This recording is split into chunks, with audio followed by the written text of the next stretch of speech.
पटना में अदारा-ए-शरीफ की बैठक हो रही है और ये मुसलमानों की धार्मिक संस्था है। इस संस्था के अध्यक्ष गुलाम रसूल बलियावी जेडीयू के महासचिव हैं और राज्यसभा के सांसद भी रहे हैं। जेडीयू के भीतर वक्फ कानून को विरोध करने वाले नेताओं में वो आगे रहे हैं। क्या कहते हैं वो सुनिए।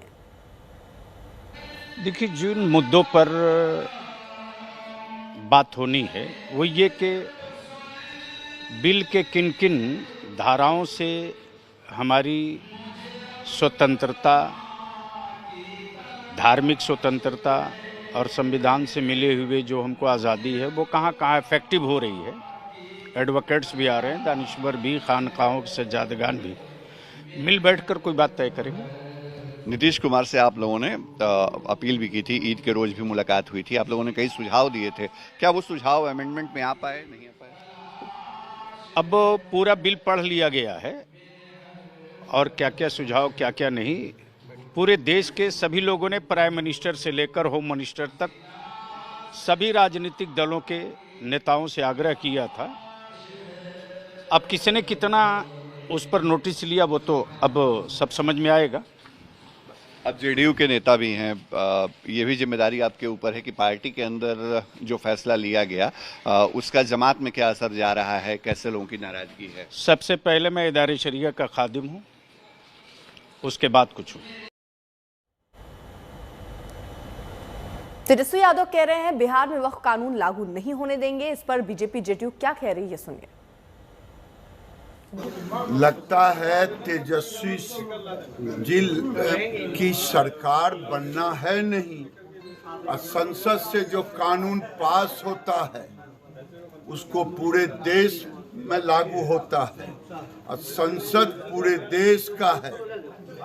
और ये गरीब पसमानदा मुसलमानों के खिलाफ है तेजस्वी यादव। वो नहीं चाहते हैं गरीब मुसलमानों को और महिलाओं को हक मिले। तेजस्वी यादव इसीलिए अनाप शनाप बोल रहे हैं। तेजस्वी यादव गरीब पसमानदा मुसलमानों के विरोधी हैं और ये इसीलिए कानून बना है कि कानून में हक मिले गरीब मुसलमानों को, पसमानदा को, महिलाओं को, तेजस्वी यादव के ठेकेदारों को नहीं। तेजस्वी यादव जी, आप किसे मूर्ख बना रहे हैं? स्वयं मूर्ख हैं या एक बार फिर से मुसलमान भाइयों को बेवकूफ मूर्ख बनाने का प्रयास कर रहे हैं तुष्टीकरण की खातिर, वोट बैंक की खातिर?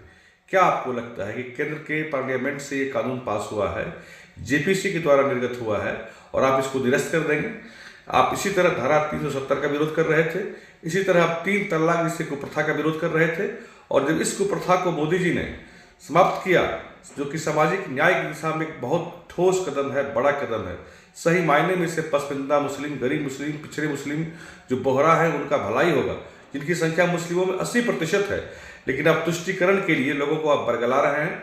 ये कानून को समाप्त करना आपके वश की बात नहीं, तो बिल्कुल संवैधानिक तरीके से कानून पास हुआ है। वक्फ संशोधन बिल संसद से पास होता है और तेजस्वी जी कह रहे हैं कि बिहार में उनकी सरकार बनने के बाद इस बिल को वो कूड़े में फेंक देंगे, लागू नहीं होने देंगे। कितनी हल्की और हास्यास्पद बात है। सदन से पास हुए किसी भी बिल को कोई भी व्यक्ति कोर्ट में चैलेंज कर सकता है, लेकिन तेजस्वी जी ऐसे बयानों को देकर साबित कर रहे हैं कि उनकी मंशा भावनाओं को भड़काना और अपनी तरफ करने का एक कुंठित प्रयास मात्र है। यही कारण है कि बिहार के लोग तेजस्वी जी के बयानों को सीरियसली नहीं लेते हैं, क्योंकि इनका कोई सिर और पैर नहीं होता है। शशि भूषण मेरे सहयोगी इस वक्त तमाम जानकारी के साथ जुड़ गए हैं। शशि, अगर गुलाम रसूल बलियावी को इतनी दिक्कत है इस कानून से, तो जेडीयू से अलग हो जाए। उनको जेडीयू के स्टैंड से प्रॉब्लम है ना। तो एक तरफ तो वो मलाई भी खा रहे हैं, वहां पर जो राज्यसभा सांसद हैं उसी पार्टी से बने हैं, महासचिव भी बने हुए हैं। तो अब दिक्कत क्या है, किस तरीके से वो अब अपना आक्रोश दिखाएंगे?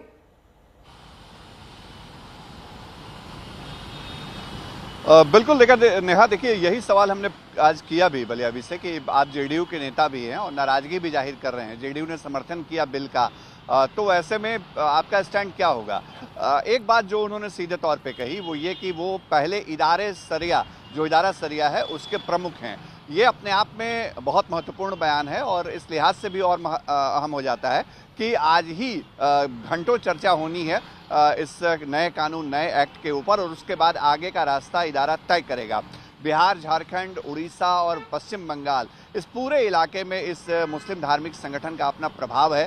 झारखंड में भी प्रभाव है, बिहार में भी मजबूती से ये लोग काम करते हैं। तो जाहिर तौर पे बलियावी जो फैसला लेंगे, क्योंकि कई कानूनी जानकारों को भी बुलाया गया है, तमाम जो मौलाना हैं, मौलवी हैं, वो भी जो जुड़े हुए हैं वो भी आए हैं हर जगह से। तो ये प्रतिनिधि सभा की बड़ी बैठक है। बैठक में जो निर्णय होगा उसके बाद जानकारी बलियावी देंगे या उनकी तरफ से जो अधिकृत किया जाएगा वो बताएगा। लेकिन हाँ, एक बात जरूर है कि जेडीयू के तमाम नेताओं की नज़रें भी यहाँ टिकी हुई हैं इदारा सरिया की बैठक पे, क्योंकि यहाँ से बहुत कुछ आगे तय होना है। बिहार के विधानसभा चुनाव के पहले जो वक्फ संशोधन को लेकर के कानून पारित हुआ, उसके बाद जो परिस्थितियां हैं उसमें जो सियासत है उसके नज़रिए से। जी ऋषि, लेकिन यहाँ पर तेजस्वी यादव कह रहे हैं कि किसी भी कीमत पर हम लागू नहीं होने देंगे, तो जेडीयू का इसको लेकर रुख क्या है? देखिए, जेडीयू ने सीधे तौर पे कहा है कि संसद से जो कानून पास कर जाए, राष्ट्रपति ने मंजूरी दे दी, जो पूरी विधायी प्रक्रिया होती है उसके बाद कानून में संशोधन करके उसको लागू किया गया। तो वैसी स्थिति में संसद सर्वोच्च संस्था है और वहाँ से मुहर लगने के बाद अगर ये लागू होता है और इसको इस तरह से फाड़ देने, रद्दी में डाल देने, बदल देने या नहीं मानने की बात अगर तेजस्वी कर रहे हैं तो ये असंवैधानिक है, क्योंकि संविधान जो है वो उसमें समय समय पर संशोधन हुए हैं और वो संशोधन संसद ने ही किए हैं जो प्रक्रिया है उसके मुताबिक। तो ये संशोधन भी संवैधानिक तरीके से किया गया है। तो इसको अगर तेजस्वी यादव खारिज करते हैं तो ये कहीं ना कहीं असंवैधानिक उनका रवैया है। इस बयान पर उनको घेरने की कोशिश जो है वो जेडीयू और बीजेपी कर रही है इस वक्त बिहार में। ठीक है, बहुत बहुत शुक्रिया इस तमाम जानकारी के लिए आपका।